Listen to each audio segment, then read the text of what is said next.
नमस्कार विद्यार्थी मित्रांनो, महा टेस्ट सिरीज ऑनलाईन अकॅडमीमध्ये आणि महा टेस्ट सिरीज यूट्यूब चॅनलमध्ये आपलं स्वागत करतो। मित्रांनो, आता लॉकडाऊनमुळे बरेच दिवस आपला ऑफलाईन क्लास बंद आहे। क्लासरूममध्ये नाही, पण ठीक आहे, तुम्ही घरी बसून अभ्यास करताय, पण तुमच्यासाठी आम्ही सातत्याने काम करत आहोत।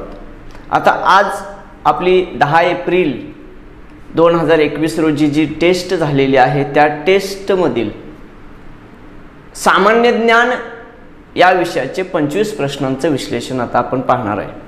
आता इथून पुढे आपण काय करणार आहे, म्हणजे 10 एप्रिल 2021 ला नेहमीप्रमाणे रेग्युलर पोलीस भरतीच्या बॅचमध्ये आपण काय केलं की 12वी टेस्ट घेतली। प्रत्येक शनिवारी आपली जी टेस्ट होत होती त्यापैकी आता 12वी टेस्ट आहे। या 12व्या टेस्टचं विश्लेषण आता तुम्ही ऐकण्यासाठी समोर नाही, तर तुमच्याकडे प्रिंट असेल किंवा नसेल असा एक प्रश्न आहे की ऑनलाईन तुम्हाला पाठवलेला आहे, प्रिंट देता येत नाही, हेही आहे। मग आता इथं काय करणार आहे की पहिल्यांदा आपल्या बोर्डवरती जो प्रश्न मी वाचतोय तो इथं बोर्डवरती दिसेल आणि तो प्रश्न वाचल्यानंतर त्याचं जे काय उत्तर असेल तर तुम्ही कमेंट बॉक्समध्ये लगेच उत्तर देऊन टाकायचं। 1-2 सेकंद मी तुम्हाला उत्तरासाठी वेळ देतो, तेवढ्यामध्ये तुम्ही कमेंट बॉक्समध्ये उत्तर देऊन टाकायचं। मी त्याचे उत्तर आणि त्याचं असणारं स्पष्टीकरण मी सगळं सांगणारच आहे लगेच, पण मी उत्तर सांगण्या अगोदर तुम्ही उत्तर कमेंट बॉक्समध्ये देणं गरजेचं आहे।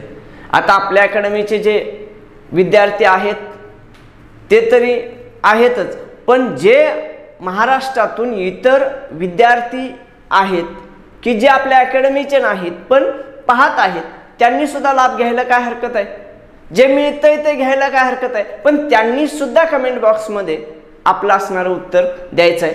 अजून तुम्हाला वाटलं आणि काय तुमच्या अपेक्षा आहेत, यापेक्षा वेगळं आणि काय हवंय, अपेक्षा पण व्यक्त करा, पण पहिल्यांदा उत्तर द्या, नंतर अपेक्षा व्यक्त करा। ठीक आहे, तर बघूया टेस्ट नंबर 12 मधील आजचा असणारा पहिला प्रश्न म्हणजे क्रमांक आहे 26, कारण 1 ते 25 मध्ये मराठीचा आहे।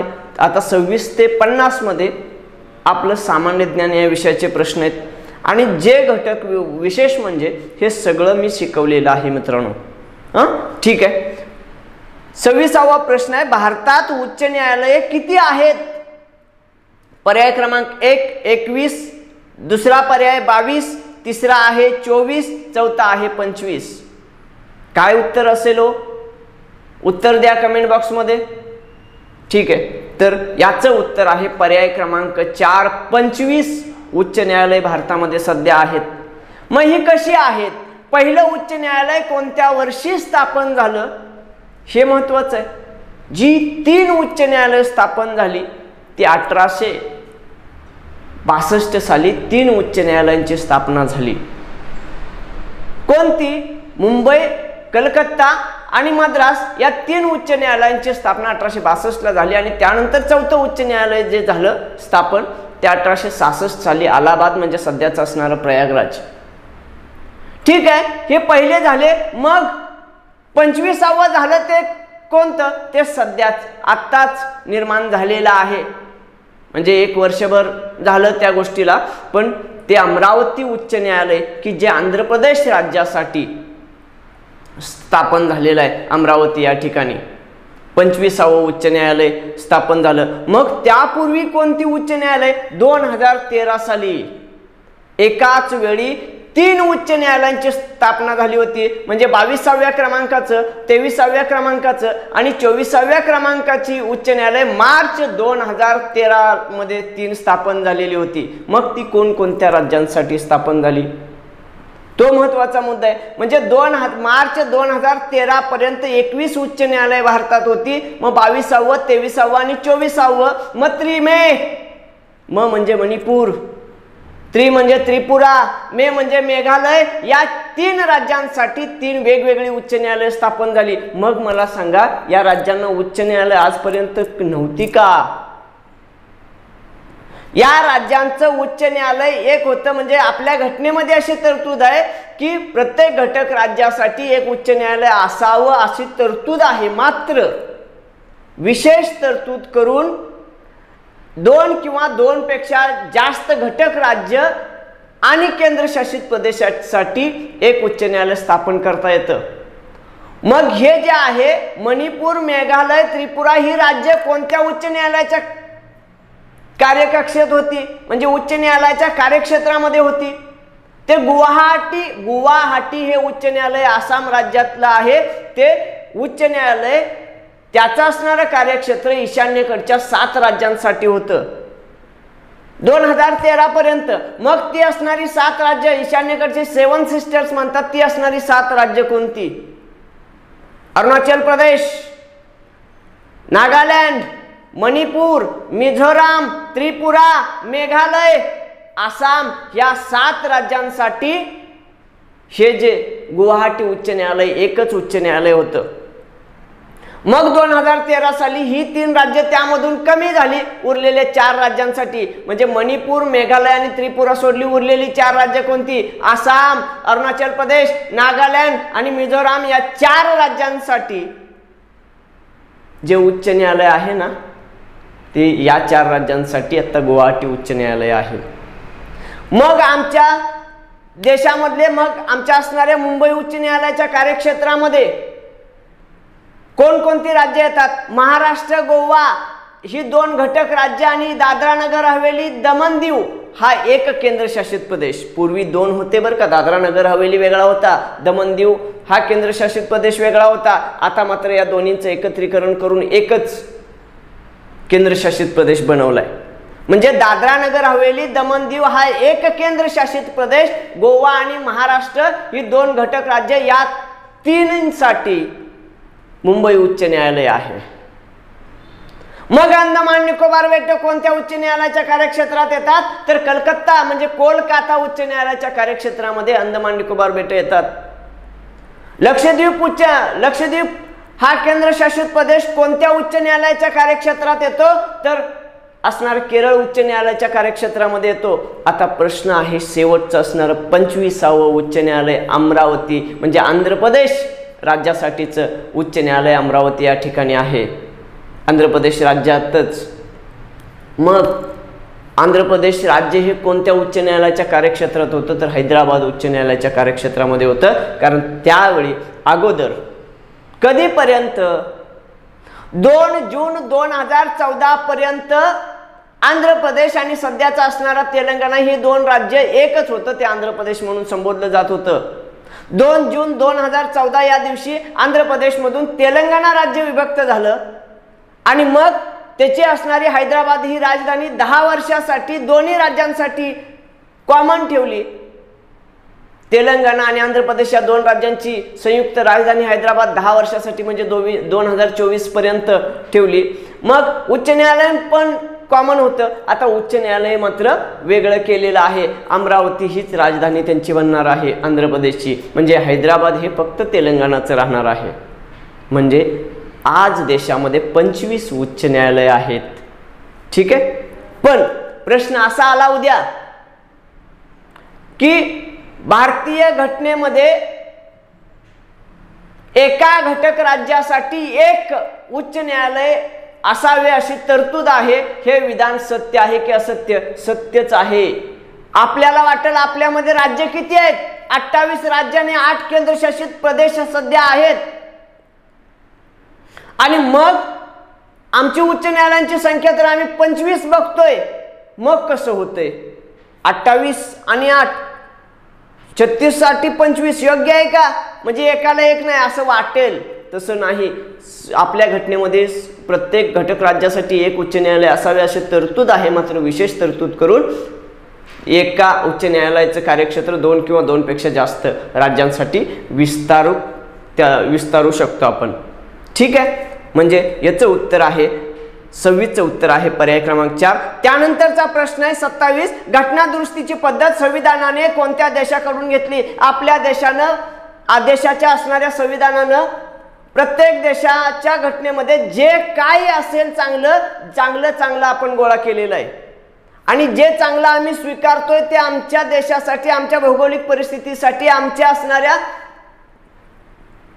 विकासासाठी जे आवश्यक आहे ते आम्ही स्वीकारलं। मग त्यासाठी आमच्या संविधान निर्माण करणाऱ्या संविधान सभेनं किंवा मसुदा समितीनं 60 देशांच्या राज्यघटनांचा अभ्यास केलाय आणि त्यातून जे काही चांगलं मिळेल ते आम्ही स्वीकारले। पर्यायामध्ये इथं दिलंय जपान दिलंय, दक्षिण आफ्रिका दिलंय, अमेरिका दिलंय, जर्मनी दिलंय।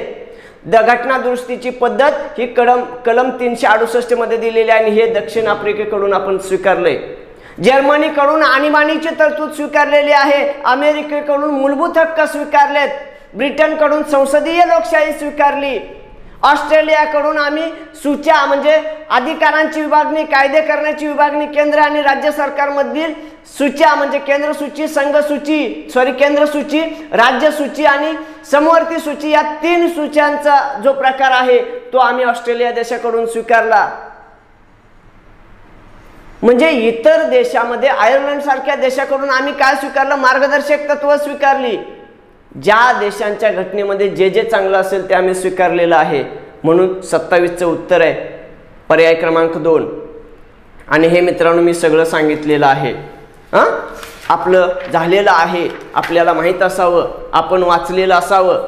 आता पुढचा 28वा प्रश्न आहे, संसदेमधील वरिष्ठ सभागृह कोणते? वरिष्ठ सभागृह कोणते? त्यामध्ये पहिला पर्याय आहे लोकसभा, दुसरा आहे विधानसभा, तिसरा आहे राज्यसभा आणि चौथा आहे विधान परिषद। आता यामध्ये काही जण गडबडले असतील, प्रश्नाचं उत्तर चुकीचं आहे किंवा पर्याय चुकलेत असं काही जण वाटलं असेल, कारण मी शिकवताना ते शिकवलेलं आहे, फक्त तुम्ही व्यवस्थित लक्षात ठेवायला पाहिजे ना। राज्यसभा हे सुद्धा वरिष्ठ सभागृह आहे, विधान परिषद हे सुद्धा वरिष्ठ सभागृह आहे, पण ते कोणतं मी शब्द वापरलाय? संसदेमधील वरिष्ठ सभागृह। संसदेत 2 सभागृह आहेत, ते लोकसभा आणि राज्यसभा, आणि विधानसभा आणि विधान परिषद ही सभागृह आहेत ते राज्य विधिमंडळाचे आहेत। संसद आणि राज्य विधिमंडळ हे दोन्ही वेगवेगळे आहेत आणि तो मी चार्ट करून दिलेला होता। यामध्ये इथं लोकसभा केंद्रामध्ये आणि राज्यामध्ये विधानसभा ही जी आहेत कनिष्ठ सभागृह आहेत, आणि इकडं केंद्रामध्ये राज्यसभा आणि राज्यामध्ये विधान परिषद असा मी चार्ट करून दिलेला होता मित्रांनो। ही जी आहेत ती वरिष्ठ सभागृह आहेत, वरिष्ठ, ही कनिष्ठ आहेत ही दोन्ही। आता वरिष्ठ दोन्ही जरी असले तर हे संसदेमधील हे 2 आहेत आणि हे राज्य विधिमंडळातील हे 2 आहेत, म्हणजे संसद वेगळी आणि राज्य विधिमंडळ वेगळं। राज्यसभा आणि विधान परिषद ही वरिष्ठ सभागृह आहेत हे बरोबर आहे, पण शब्द मी वापरताना संसदेमधील म्हटल्यानंतर त्याचं उत्तर राज्यसभाच यायला पाहिजे। म्हणून मित्रांनो पर्याय क्रमांक 3 बरोबर आहे। आता तसं बघितलं तर लोकसभेचा विचार केला तर लोकसभेमध्ये सदस्य संख्या आहे किती? घटनेनं मान्य केलेली 552 आहे, 550 अधिक 2 अँग्लो इंडियन आणि 550 निवडणुकीने निवडले जावे त्या पद्धतीनं। आता अँग्लो इंडियनची तरतूद रद्द केली, ठीक आहे, पण सुरुवातीला 552, आता त्या 552 पैकी जसजशी लोकसंख्या वाढत जाईल तसतसं त्यानुसार तरतूद होणार होती। मग सध्या किती आहेत? सध्या 545, त्यापैकी 543 निवडणुकीने निवडलेले आणि 2 अँग्लो इंडियन। आता 2 अँग्लो इंडियनांची मुदत संपल्यानंतर ते रद्द होतील, पण निवडणुकीने निवडले जाणारे 543 आहेत आणि त्या 543 जणांनाच मतदान करण्याचा अधिकार आहे। मग लोकसभेत जे सदस्य जातात त्यांना काय म्हणतात? आम्ही खासदार म्हणतो, आणि ज्या खासदारांना आपण स्वतः मत देतो ते खासदार लोकांचे प्रतिनिधी म्हणून लोकसभेत जातात। म्हणजे लोकांचे प्रतिनिधित्व करणारे खासदार जे आहेत ते लोकसभेत जातात आणि राज्याचं प्रतिनिधित्व करणारे खासदार जे आहेत ते राज्यसभेत जातात, हे लक्षात ठेवा। मग जे राज्यसभेत खासदार निवडले जातात ते त्यांना आपण प्रत्यक्ष मत करत नाही, अप्रत्यक्ष पद्धतीने मतदान होतं त्यांचं, कारण आपण ज्या सदस्यांना विधानसभेत आमदार म्हणून निवडून देतो ते आमदार म्हणजे विधानसभेच्या सदस्य हे राज्यसभेचे खासदारांना निवडून देतात, म्हणजे अप्रत्यक्ष, ठीक आहे। मग राज्यसभा आणि विधान परिषद ही 2 सभागृह कशा प्रकारचे आहेत? तर ही 2 सभागृह स्थायी सभागृह आहेत, स्थायी कायमस्वरूपी असणारी सभागृह आहेत ही, हो। कायमस्वरूपी सभागृह म्हणतात. यांचा कार्यकाल किती असतो? यांचा कार्यकाल नसतो, मात्र यांच्या असणाऱ्या सदस्यांचा कार्यकाल 6 वर्ष असतो. सदस्य 6 वर्ष. आता हा प्रश्न कायम विचारला जातो की राज्यसभेचा कार्यकाल किती असतो? स्थायी सभागृह. राज्यसभेच्या सदस्याचा कार्यकाल 6 वर्ष असतो. विधान परिषदेच्या सदस्याचा कार्यकाल 6 वर्ष असतो, हे लक्षात ठेवा. आता मुद्दा असा आहे की राज्यसभा हे संसदेमध्ये एकच सभागृह, लोकसभा हे एकच सभागृह, विधान परिषदांचं आपल्या देशामध्ये घटक राज्य 28 आहेत, 8 केंद्रशासित प्रदेश आहेत आणि या सगळ्यात मिळून मग विधान परिषद आहेत किती? विधानसभा सगळ्या घटक राज्यांमध्ये विधानसभा आहेत. म्हणजे आपल्या देशामध्ये 28 घटक राज्य सध्या आहेत आणि 8 केंद्रशासित प्रदेशापैकी 2 केंद्रशासित प्रदेशांना विधानसभा अस्तित्वात आहेत. बाकीच्या 6 केंद्रशासित प्रदेशांना विधानसभा नाहीत, ते डायरेक्ट केंद्राच्या अखत्यारीत आहेत. आता उरतो प्रश्न काय? विधान परिषदा किती राज्यांना आहेत? विधान परिषदा सध्या 6 राज्यांना आहेत. म्हणजे विधान परिषद निर्माण करायची का नाही त्या राज्याच्या विधानसभेवर महत्त्वाचं अवलंबून आहे. त्या विधानसभेनं असा विधान परिषद अस्तित्वात आणावी असा ठराव करून संसदेला पाठवला मंजूर करून, तर आणि संसदेनं त्याला जर संमती दिली तर विधान परिषद त्या राज्यामध्ये अस्तित्वात येते. आणि एखाद्या राज्यामध्ये विधान परिषद आहे आणि त्या विधानसभेनं ठराव केला की विधान परिषद आमच्या राज्यात नको असं मंजूर करून संसदेला पाठवलं आणि ते संसदेनं जर मंजूर केलं तर ती विधान परिषद रद्द होते. ठीक आहे. मग आता ही 6 राज्य कोणती आहेत? या 6 राज्यांचा विचार केला तर उत्तरेकडे जाऊ. उत्तर प्रदेश, बिहार हे उत्तरेकडची. आता सध्या जम्मू काश्मीर रद्द झालेले आहे, जम्मू काश्मीरची विधान परिषद रद्द झालेली आहे, हे लक्षात ठेवा. आता उरले कोणते? आमच्या महाराष्ट्राकडे यायचं. महाराष्ट्र, महाराष्ट्राच्या खाली गेलो कर्नाटक, कर्नाटकच्या उजव्या बाजूला आम्ही गेलो तेलंगणा आणि त्याच्या उजव्या बाजूला म्हणजे पूर्वेला गेलो आंध्र प्रदेश. या 6 राज्यांमध्ये आता सध्या विधान परिषद अस्तित्वात आहे आणि आंध्र प्रदेशच्या विधानसभेनं हे विधान परिषद रद्द करावी यानुसार प्रोसेस चालू केलेली आहे. ठीक आहे.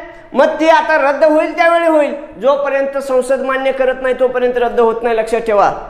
ठीक आहे. म्हणजे हे 6 राज्य आहेत सध्या, त्या 6 राज्यांमध्ये विधान परिषद अस्तित्वात आहेत. आता काही राज्य, ओरिसा सारखं राज्य असेल, आसाम सारखं राज्य असेल, राजस्थान असेल, गुजरात असेल, मध्य प्रदेश असेल, या राज्यांनी आता विधान परिषद अस्तित्वात आणण्यासाठी प्रोसेस सुरू केलेली आहे. जोपर्यंत संसद मान्य करत नाही तोपर्यंत अस्तित्वात येत नाही, हे लक्षात ठेवा.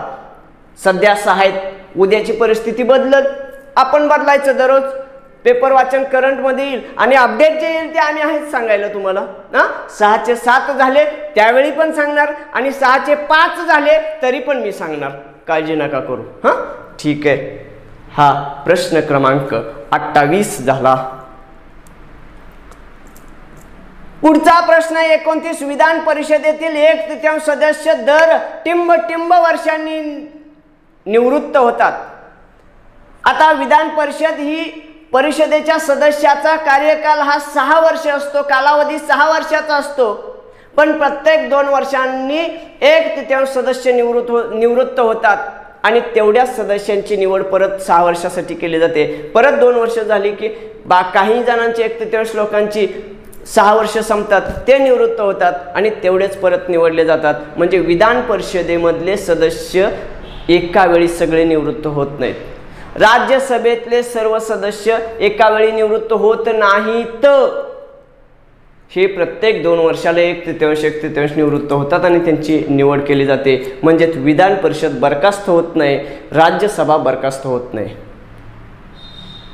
मात्र लोकसभा आणि विधानसभा म्हणजे केंद्रामध्ये लोकसभा आणि राज्यांमध्ये विधानसभा ह्या बरखास्त होऊ शकतात. यांचे 5 वर्ष संपली की एका वेळी सर्व सदस्य निवृत्त होतात, म्हणून त्यांचा कार्यकाल, यांचा मात्र लोकसभा आणि विधानसभांचा कार्यकाल जो आहे तो या दोन्हींचा 5 वर्ष असतो. 5 वर्षांनी सर्वांची मुदत संपते. समजा एखादा विधानसभेचा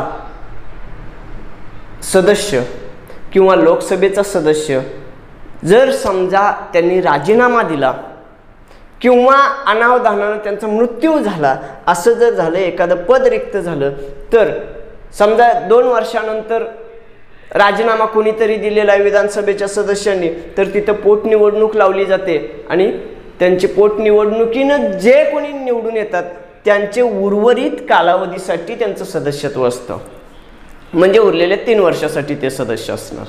म्हणजे विधानसभा लोकसभेचा कार्यकाल हा 5 वर्षांनी संपणारच आणि 5 वर्षांनी सगळ्यांची निवृत्ती होणार. ठीक आहे, चला. म्हणून पर्याय क्रमांक प्रश्न क्रमांक 29चं उत्तर आहे पर्याय क्रमांक 1, 2 वर्षांनी निवृत्त होतात. 30वा प्रश्न आहे बघा, पंचायत समितीचे सभापती आपला राजीनामा कोणाकडे देतात?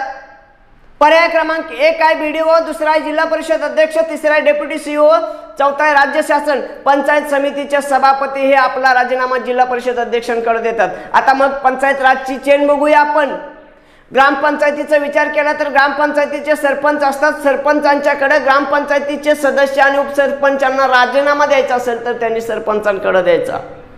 सरपंचांना जर ग्रामपंचायतीच्या सरपंचांना जर राजीनामा द्यायचा असेल तर त्यांनी पंचायत समितीच्या सभापतींकडे द्यायचा. पंचायत समितीच्या सभापतींकडे पंचायत समितीचे सदस्य आणि उपसभापती यांना जर राजीनामा द्यायचा असेल तर पंचायत समितीच्या सभापतींकडे द्यायचं आणि पंचायत समितीच्या सभापतींना राजीनामा द्यायचा असेल तर त्यांनी जिल्हा परिषदेच्या अध्यक्षांकडे द्यायचं आणि जिल्हा परिषदेचे अध्यक्ष आणि उपाध्यक्ष, जिल्हा परिषदेचे सदस्य आणि उपाध्यक्ष यांना जर राजीनामा द्यायचा असेल तर त्यांनी जिल्हा परिषदेच्या अध्यक्षांकडे द्यायचा आणि जिल्हा परिषदेच्या अध्यक्षांना जर राजीनामा द्यायचा असेल तर त्यांनी विभागीय आयुक्तांकडे द्यायचा. ही पंचायत राजची राजीनाम्याची चैन आहे, लक्षात ठेवा. म्हणजे ग्रामपंचायतीच्या वर पंचायत समिती, पंचायत समितीच्या वर जिल्हा परिषद आहे, म्हणजे हे क्रमानं वरती राजीनामा देत जातात. ठीक आहे, म्हणून 30चं उत्तर आहे, प्रश्न क्रमांक 30चं उत्तर आहे मित्रांनो पर्याय क्रमांक 2, जिल्हा परिषद अध्यक्ष. आता यामध्ये दिलंय BDO कोण असतात? BDO म्हणजे गट विकास अधिकारी, म्हणजेच ब्लॉक डेव्हलपमेंट ऑफिसर. हे जे आहेत पंचायत समितीचे प्रशासकीय प्रमुख असतात आणि पंचायत समितीचे सचिव सुद्धा असतात. त्यानंतर डेप्युटी CEO दिलेला आहे, हे उपमुख्य कार्यकारी अधिकारी जिल्हा परिषदेचे असतात आणि जिल्हा परिषदेचे सचिव म्हणून काम करत असतात. समजा एखाद्या जिल्हा परिषदेमध्ये 2 किंवा 2 पेक्षा जास्त किंवा 1 पेक्षा जास्त जर डेप्युटी CEO असतील तर CEO ठरवतात त्यापैकी कोणाला सचिव करायचं.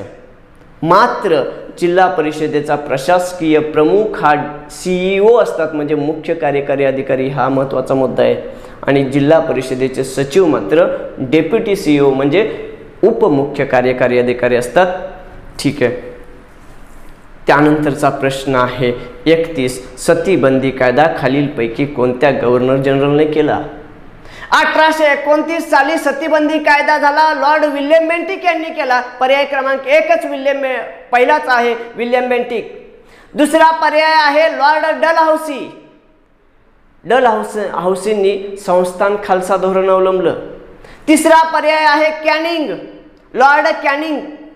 1857चा उठाव लॉर्ड कॅनिंग यांच्या काळामध्ये झाला. आणि चौथा पर्याय आहे लॉर्ड कर्झन. काय हो, बंगालची फाळणीची घोषणा किंवा फाळणीची अंमलबजावणी कोणी केली असेल तर लॉर्ड कर्झन यांनी केलेली आहे. प्रश्न क्रमांक 31चं उत्तर आहे पर्याय क्रमांक 1. त्यानंतरचा प्रश्न बघा, 32 बंगालची फाळणी टिंब या गव्हर्नर जनरलने केली. पहिला पर्याय विल्यम बेंटिक, दुसरा आहे जॉन लॉरेन्स, तिसरा आहे लॉर्ड कर्झन, चौथा आहे लॉर्ड ऑकलँड.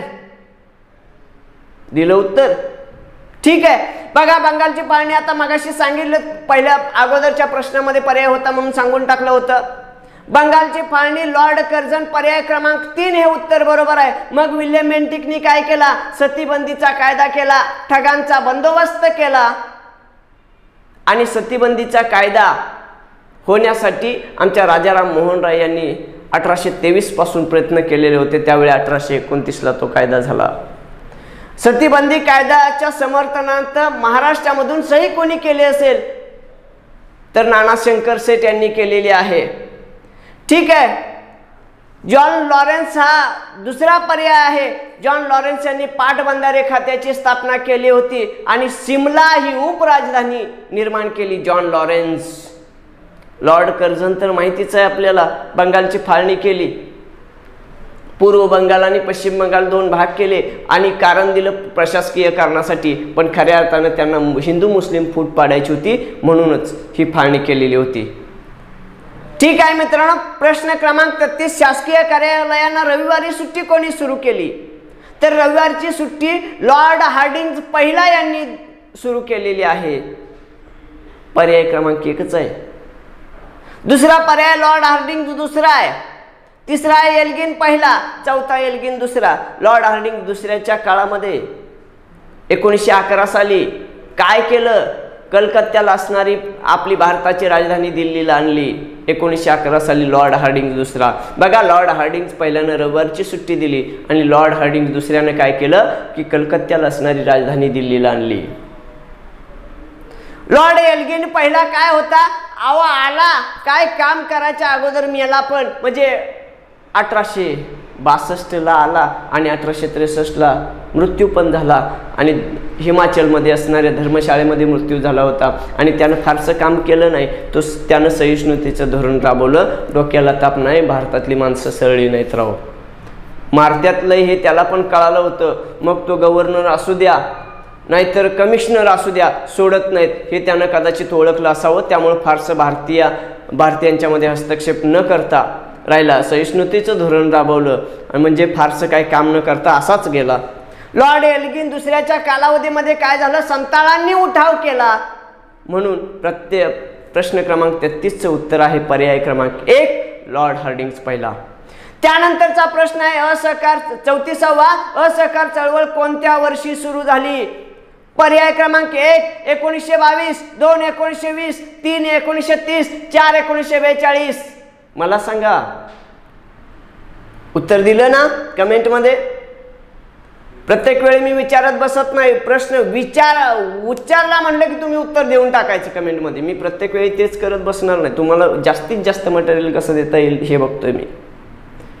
असहकार चळवळ कोणत्या वर्षी सुरू झाली? 1920 साली असहकार चळवळ सुरू झाली. 1922 साली चौरी चौरा घटनेनंतर माघार घेतली, म्हणजे असहकार चळवळ बंद केली गांधीजींनी आणि त्यावेळी मग आमच्या असणाऱ्या तरुण गटामध्ये नाराजी पसरली काँग्रेसबद्दल. ठीक आहे, असू द्या तिकडं. 1930 साली सविनय कायदेभंग चळवळ सुरू केली. 1942 साली चले जाओ आंदोलन सुरू झालं. ठीक आहे, म्हणून 34चं उत्तर आहे मित्रांनो पर्याय क्रमांक 2, 1920. त्यानंतरचा प्रश्न आहे 35 कंपनीचा शेवटचा गव्हर्नर म्हणून कोणी काम केले? पर्याय क्रमांक 1 वॉरन हेस्टिंग्ज, पर्याय क्रमांक 2 लॉर्ड कॅनिंग, पर्याय क्रमांक 3 लॉर्ड बर्कनहेड, पर्याय क्रमांक 4 लॉर्ड डलहौसी. फक्त यामध्ये एक लक्षात ठेवा, लॉर्ड बर्कनहेड म्हणायचं, लॉर्ड बर्कड्या मोड नव्हे. ठीक आहे, असू द्या. शेवटचा गव्हर्नर. आता ही मित्रांनो मी वर्गामध्ये चेन सगळी सांगितली होती. कंपनीचा पहिला गव्हर्नर, कंपनीचा पहिला शेवटचा गव्हर्नर, कंपनीचा गव्हर्नर जनरल म्हणजेच बंगालचा गव्हर्नर जनरल पहिला कोण होता, शेवटचा कोण होता, नंतर भारताचा गव्हर्नर जनरल पहिला कोण बनला, शेवटचा कोण बनला, तोच परत व्हाईसराय पहिला कोण बनला, शेवटचा व्हाईसराय कोण झाला, मग स्वतंत्र भारताचा गव्हर्नर जनरल पहिला कोण आणि स्वतंत्र भारताचा शेवटचा गव्हर्नर जनरल कोण, हे सगळं मी वर्गामध्ये व्यवस्थितपणे सांगितलं होतं. आठवलं असेल, तुम्ही लिहून पण घेतलंय, वाचलं असलं पाहिजे. नजर मारणं गरजेचं आहे. परत एक वेळी इथं रिपीट करतो.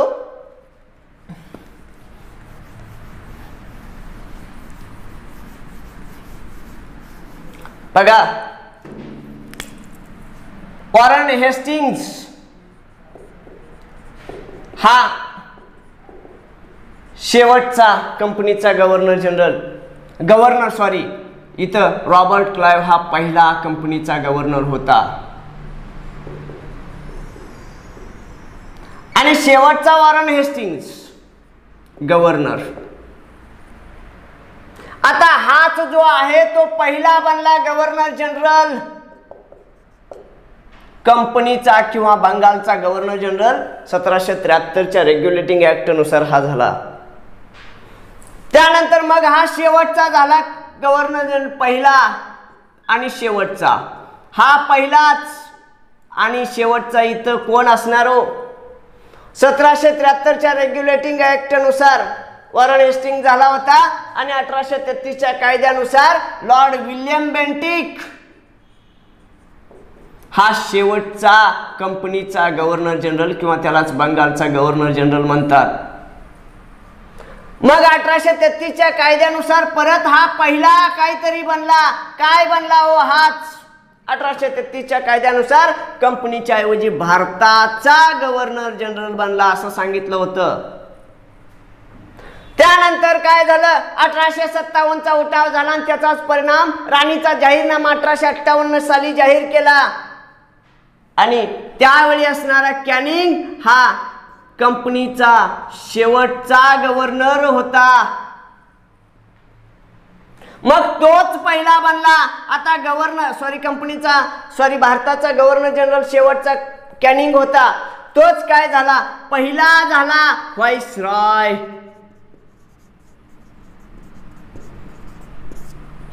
भारताचा गव्हर्नर जनरल शेवटचा कॅनिंग आणि तोच पहिला व्हाईसरॉय म्हणजे राणीचा प्रतिनिधी बनला 1858 साली राणीच्या जाहीरनाम्यानुसार 1858 नंतर। मग शेवटचा कोण? Lord Mountbatten. भारताला स्वातंत्र्य मिळालं त्यावेळी हा प्राणी होता, मग हा शेवटचा व्हाईसरॉय ठरला। मग भारताला स्वातंत्र्य मिळाल्यानंतर स्वतंत्र भारताचा गव्हर्नर जनरल मध्येच व्हाईसरॉय आले होतं बघा। मग हा पहिला गव्हर्नर जनरल स्वतंत्र भारताचा होता कधीपर्यंत? जून 1948 पर्यंत। परत तो बाबा गेला, त्यानंतर आमचं पहिले भारतीय आणि शेवटचे म्हणू पहिले आणि शेवटचे जे पहिले भारतीय आणि शेवटचे गव्हर्नर श्री राजगोपालाचारी झाले। आता हा प्रश्न पुढेही येईल। मग स्वतंत्र भारताचे शेवटचे गव्हर्नर जनरल कोण? श्री राजगोपालाचारी। स्वतंत्र भारताचे दुसरे गव्हर्नर जनरल कोण? श्री राजगोपालाचारी। स्वतंत्र भारताचे एकमेव भारतीय गव्हर्नर जनरल कोण? श्री राजगोपालाचारी। स्वतंत्र भारताचे गव्हर्नर जनरल असा शब्द असेल तर लॉर्ड माउंटबॅटन। स्वतंत्र भारताचे पहिले भारतीय असं असेल तर श्री राजगोपालाचारी। स्वतंत्र भारताचे दुसरे गव्हर्नर जनरल कोण? स्वतंत्र भारताचे शेवटचे गव्हर्नर जनरल कोण? हे सगळं राजगोपालाचारी। कळतंय का मित्रांनो? हे सगळं मी व्यवस्थित सांगितलं होतं, कुठून कसा कायदा बदलला हेही सांगितलं होतं। फक्त ते वाचणं आणि रिव्हिजन करणं ही तुमची जबाबदारी। ती केली असती तर नक्की या प्रश्नाचं उत्तर बरोबर आलं असतं। म्हणून प्रश्न क्रमांक 35चं उत्तर आहे पर्याय क्रमांक 1। त्यानंतरचं आता यामध्ये दिलेलं आहे लॉर्ड बर्कनहेड। लॉर्ड बर्कनहेडनी एक आव्हान केलं होतं आम्हाला, आमच्या देशातल्या लोकांना, तुम्ही स्वातंत्र्य पाहिजे म्हणून माग लागताय तरी एक काम करून दाखवा, सर्वांना मान्य होईल, म्हणजे एक मतानं भारतीयांची घटना भारतीयांनी बनवून दाखवावी आणि ते तुमच्यात क्षमताच नाही, मग कशाला स्वातंत्र्य मागताय? हे आव्हान केल्यानंतर नेहरू रिपोर्ट म्हणजे नेहरूंच्या अध्यक्षतेखाली सर्व पक्षीय सदस्यांचे एकमत झालं आणि त्यांनी जो अहवाल तयार केला, जी घटना तयार केली त्याला नेहरू रिपोर्ट म्हणतात। ठीक आहे, असू द्या। पुढचा प्रश्न आहे प्रश्न क्रमांक 36। राजाराम मोहन राय यांनी टिंब ही सभा स्थापन केली। आता राजाराम मोहन राय यांनी ज्या सभा स्थापन केल्या, आत्मीय सभा पर्याय क्रमांक 1 आत्मीय सभा, दुसरा आहे ब्राह्मो समाज, तिसरा आहे वेदांत कॉलेज, चौथा आहे वरील सर्व। बघा यामध्ये काय आहे? उत्तर दिलं, उत्तर आहे वरील सर्व। चौथा पर्याय आत्मीय सभा 1815 साली स्थापन केली, ब्राह्मो समाज 1828 साली स्थापन केली, वेदांत कॉलेज 1825 साली स्थापन केलेले आहे।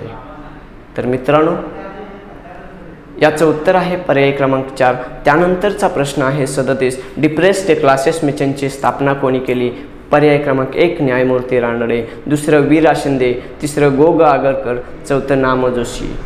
तर याचं उत्तर मित्रांनो पर्याय क्रमांक 2 आहे वीरा शिंदे. डिप्रेस्ड क्लासेस मिशन, त्यालाच मराठीमध्ये निराश्रित सहाय्यकारी मंडळी असंही म्हणतात, ते महर्षी विठ्ठल रामजी शिंदे यांनी स्थापन केलेलं आहे. पर्याय क्रमांक 2. मग न्यायमूर्ती रानडे यांनी विधवा विवाहोत्तेजक मंडळाची स्थापना केलेली आहे. गोपाळ गणेश आगरकर हे असे व्यक्तिमत्व आहे की जिवंतपणी स्वतःची प्रेतयात्रा पाहणारी व्यक्तिमत्व आहे. ठीक आहे, म्हणून 37चं उत्तर आहे पर्याय क्रमांक 2. त्यानंतरचा प्रश्न आहे 1875 साली आर्य समाजाची स्थापना टिंब यांनी केली. पर्याय क्रमांक 1 आहे स्वामी दयानंद सरस्वती, दुसरा आहे स्वामी विवेकानंद, तिसरा आहे रामकृष्ण परमहंस, चौथा आहे राजाराम मोहन राय. तर आर्य समाजाची स्थापना स्वामी दयानंद सरस्वती यांनी केलेली आहे. त्यांच्या शाखा त्यांनी नंतर आणि ओपन केल्या, पण सुरुवातीला ते मुंबई नंतर सुरत लाहोरपर्यंत पोहोचल्या. ठीक आहे, स्वामी दयानंद सरस्वती यांनी आर्य समाजाची स्थापना केली आणि स्वामी श्रद्धानंदांनी शुद्धीकरण चळवळ राबवलेली आहे, हे लक्षात ठेवा. स्वामी विवेकानंदांनी रामकृष्ण मिशनची स्थापना केली आणि राजाराम मोहन राय यांनी ब्राह्मो समाजाची स्थापना केली, हे लक्षात ठेवा. म्हणून प्रश्न क्रमांक 38चं उत्तर आहे पर्याय क्रमांक 1. त्यानंतरचा प्रश्न आहे 39. भारत सेवक समाजाची स्थापना कोणी केली? भारत सेवक समाजाची स्थापना कोणी केली? पर्याय क्रमांक 1 लोकहितवादी, दुसरा आहे गोपाळ कृष्ण गोखले, तिसरा आहे सार्वजनिक काका, चौथा आहे वीरा शिंदे. याचं उत्तर आहे 39चं पर्याय क्रमांक 2 गोपाळ कृष्ण गोखले. गोपाळ कृष्ण गोखले यांनी 1905 साली भारत सेवक समाजाची स्थापना केली. लोकहितवादी कोणाला संबोधतात? गोपाळ हरी देशमुख यांना लोकहितवादी म्हणतात आणि त्यांनी ग्रंथालय चळवळ सुरू केली. आणि सार्वजनिक काका कोणाला म्हणतात? तर गणेश वासुदेव जोशी यांना सार्वजनिक काका म्हणतात, कारण त्यांनी सार्वजनिक सभेची स्थापना केलेली होती. विठ्ठल रामजी शिंदे पर्याय क्रमांक 4 आहे, तर वीरा शिंदे यांनी डिप्रेस्ड क्लासेस मिशनची स्थापना केलेली आहे. त्याचबरोबर समता संघाची स्थापना सुद्धा विठ्ठल रामजी शिंदे यांनी स्थापन केलेली आहे. तर 39चं उत्तर आहे पर्याय क्रमांक 2. त्यानंतरचा प्रश्न आहे 40. प्रार्थना समाज स्थापन करणारे समाजसुधारक कोण? पर्याय क्रमांक 1 आत्माराम पांडुरंग तरखडकर, 2 महर्षी कर्वे, 3 डॉक्टर बाबासाहेब आंबेडकर, चौथा आहे महात्मा फुले. उत्तर दिलं? याचं 40चं उत्तर आहे पर्याय क्रमांक 1 प्रार्थना समाजाची स्थापना डॉक्टर आत्माराम पांडुरंग तरखडकर यांनी केलेली आहे. महर्षी धोंडो केशव कर्वे यांनी SNDT म्हणजे महिला विद्यापीठाची, भारतातील पहिलं महिला विद्यापीठ यांनी स्थापन केलं महर्षी कर्वेंनी. त्यानंतर डॉक्टर बाबासाहेब आंबेडकर यांनी समाज समता संघाची स्थापना केली. मूक नायक, बहिष्कृत भारत, जनता, प्रबुद्ध भारत ही वृत्तपत्र सुरू केली. महात्मा फुले यांनी सत्यशोधक समाज स्थापन केला. त्याचबरोबर त्यांनी जे लिखाण केलेलं आहे तृतीय रत्न, सत्सार, सार्वजनिक सत्यधर्म, शेतकऱ्यांचा असूड, गुलामगिरी हे ग्रंथ महात्मा फुलेंनी लिहिलेले आहे. आणि आपल्या असणाऱ्या पहिली मुलींची शाळा त्यांनी स्थापन केलेली आहे 1848 साली भेडेवाड्यामध्ये बुधवार पेठेत. ठीक आहे, म्हणून 40चं उत्तर आहे मित्रांनो प्रार्थना समाजाची स्थापना पर्याय क्रमांक 1. त्यानंतरचा प्रश्न आहे 41. सत्यशोधक समाजाची स्थापना कोणत्या वर्षी झाली? पर्याय क्रमांक 1 1866, 2 1873, 3 लखनौ, 4 नागपूर.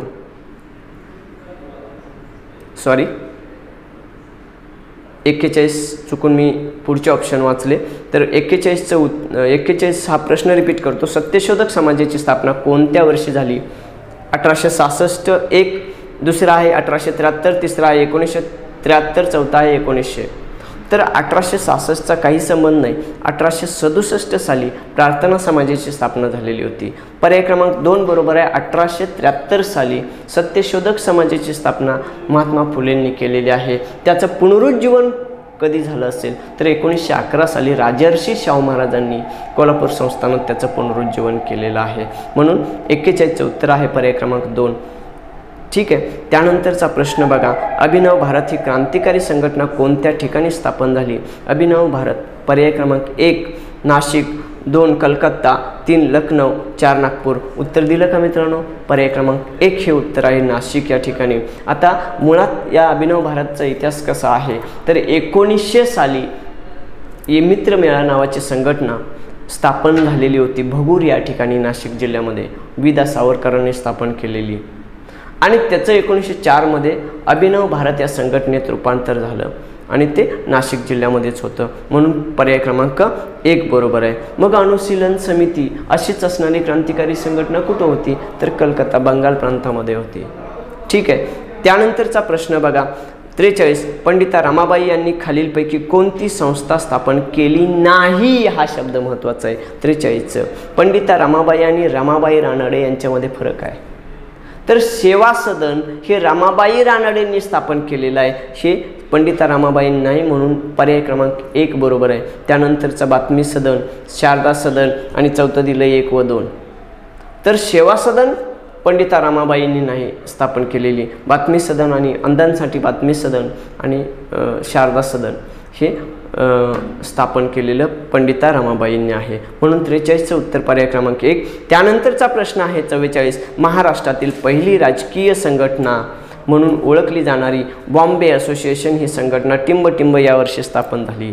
1 1852, 2 1885, 3 1873, 4 आहे 1983. दिलं उत्तर. तर 1852 साली बॉम्बे असोसिएशन स्थापन झालेली होती. 1885 साली आत्ता असणारं राष्ट्रीय काँग्रेस आहे त्याला राष्ट्रीय सभा म्हणत होते, ते 1885 साली स्थापन झाली आणि 1873 साली जे ही केलेले सत्यशोधक समाजाची स्थापना महात्मा फुलेंनी केलेली आहे. म्हणून 44चं उत्तर आहे पर्याय क्रमांक 1. त्यानंतरचा प्रश्न आहे भारतात सध्या राष्ट्रीय पक्षांची संख्या किती आहे तर सध्या राष्ट्रीय पक्षांची संख्या जी आहे ती 8 आहे. मग कोणकोणते राष्ट्रीय पक्ष आहेत तो मुद्दा. कोणकोणते राष्ट्रीय पक्ष आहेत बघा. राष्ट्रीय काँग्रेस, राष्ट्रवादी काँग्रेस म्हणजे 2 काँग्रेस झाले. तिसरं तृणमूल काँग्रेस, 3 काँग्रेस झाली बरोबर. आता त्यानंतर भाजप, बसपा, भाकप, माकप आणि नॅशनल पीपल्स पार्टी हे जे आहेत ते 8 राष्ट्रीय पक्ष आहेत आणि त्यांना निवडणूक आयोग हे राष्ट्रीय पक्षाचा दर्जा देत असतं. ठीक आहे. म्हणून यामध्ये पर्याय क्रमांक 1 7 होतं, दुसरं 8 होतं, तिसरं 10 होतं, चौथं 9 होतं. तर पर्याय क्रमांक 2 बरोबर आहे. 46. मावाळ कालखंड म्हणून कोणत्या कालखंड असं ओळखतात? पर्याय क्रमांक 1 1885 ते 1905, 2 1905 ते 1920, 3 1920 ते 1947 आणि 4 1947 ते 1990. तर मवाळ किंवा नेमस्थानचा कालखंड 1885 ते 1905. जहाल कालखंड 1905 ते 1920 तोच टिळक युग म्हणून ओळखलं जातं आणि 1920 पासून 1947 पर्यंत गांधी युग म्हणतात आणि 1947 पासून 1990 हे जे आहे ते स्वातंत्र्योत्तर कालखंड असं समजलं जातो. म्हणून 46चं उत्तर आहे पर्याय क्रमांक 1. त्यानंतरचा प्रश्न आहे 47. सरपंच समितीचे पदसिद्ध सचिव कोण असतात? पर्याय क्रमांक 1 BDO, 2 CEO, 3 ग्रामसेवक, 4 विस्तार अधिकारी. बघा यामध्ये सरपंच समिती असते कुठं महत्त्वाचा मुद्दा तर याचा सचिव आहे ते विस्तार अधिकारी आहेत. मग सरपंच समिती आपल्या पंचायत समितीमध्ये असते. त्या गटात असणाऱ्या सरपंचांची समिती स्थापन केली जाते आणि त्या समितीचे पदसिद्ध अध्यक्ष त्या पंचायत समितीचे उपाध्यक्ष असतात, उपसभापती असतात आणि सचिव हे विस्तार अधिकारी असतात. ठीक आहे. मग ग्रामसेवक हे ग्रामपंचायतीचे सचिव असतात. CEO हे जिल्हा परिषदेचे प्रशासकीय प्रमुख असतात. BDO हे पंचायत समितीचे सचिव असतात. म्हणून 47चं उत्तर आहे पर्याय क्रमांक 4. त्यानंतरचा 48वा प्रश्न सरपंच समितीचे पदसिद्ध अध्यक्ष कोण असतात? पर्याय क्रमांक 1 सभापती, जिल्हा परिषदेचे सभापती. पर्याय क्रमांक 2 जिल्हा पंचायत समितीचे उपसभापती. पर्याय क्रमांक 3 ज्येष्ठ सरपंच. पर्याय क्रमांक 4 यापैकी नाही. आत्ताच मी उत्तर सांगितलेलं आहे मित्रांनो. 48चं उत्तर पर्याय क्रमांक 2 पंचायत समितीचे सरपंच समितीचे पदसिद्ध अध्यक्ष हे पंचायत समितीचे उपसभापती असतात.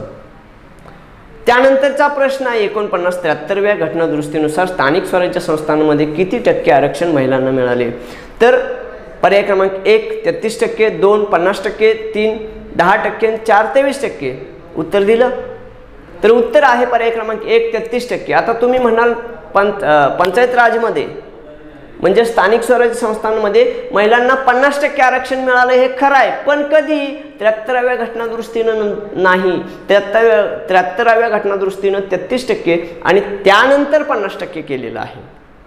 तर मित्रांनो, म्हणून 49चं उत्तर आहे पर्याय क्रमांक 1. त्यानंतरचा प्रश्न आहे 50. भारत मंत्री हे पद कोणत्या वर्षी अस्तित्वात आले?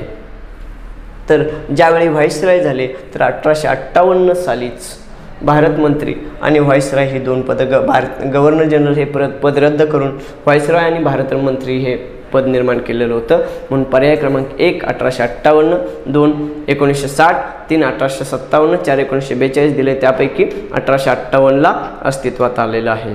तर मित्रांनो, तुम्ही कमेंट बॉक्समध्ये कळवा तुम्हाला अजून काय अपेक्षित आहे. तो प्रश्न त्या प्रश्नाच्या मुळापर्यंत पोचलेला आणि जे तुम्हाला घर बसल्या देता येईल ते सर्व दिलंय. अजून अपेक्षित असेल तर नक्की कळवा. मात्र प्रश्न वाचल्यानंतर इथंच वरती स्क्रीनवरती पण तुम्हाला प्रत्येक प्रश्न दाखवलेला आहे, तुम्ही तेही बघून उत्तरं द्यायचीच आहेत. उत्तरं पण कमेंट बॉक्समध्ये नक्की द्या.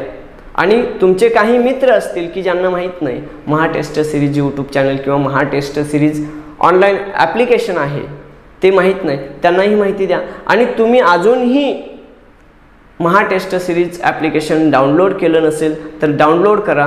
तुमच्यासाठी ह्या सगळ्या गोष्टी आम्ही राबवत आहोत. आणि क्लासच्या विद्यार्थ्यांनी लक्षात ठेवा, आता लॉकडाऊनमुळे तुम्हाला जरी सुट्टी मिळत असेल तर त्या सुट्टीचा वापर करायचा, अभ्यास करायचा. लॉकडाऊनमध्ये हिंडण्या फिरण्यामध्ये वेळ घालवू नका. या संधीचं सोनं करा. वेळ मिळतोय त्याचा अभ्यास करून घ्या. त्या वेळेत नक्की तुम्हाला त्याचा फायदा होईल. आणि आपल्या ॲप्लिकेशनवरती कायम ॲप्लिकेशन दररोज बघत चला. आपले लेक्चर्स अपलोड होत राहतील, टेस्ट अपलोड होत राहतील. ते मात्र तुम्ही ते व्यवस्थितपणे स्वीकारणं गरजेचं आहे. त्याचा लक्षपूर्वक अभ्यास करणं गरजेचं आहे. व्हिडिओ पाहणं गरजेचं आहे. टेस्ट व्यवस्थितपणे सोडवणं गरजेचं आहे. ठीक आहे मित्रांनो, थांबूया. धन्यवाद.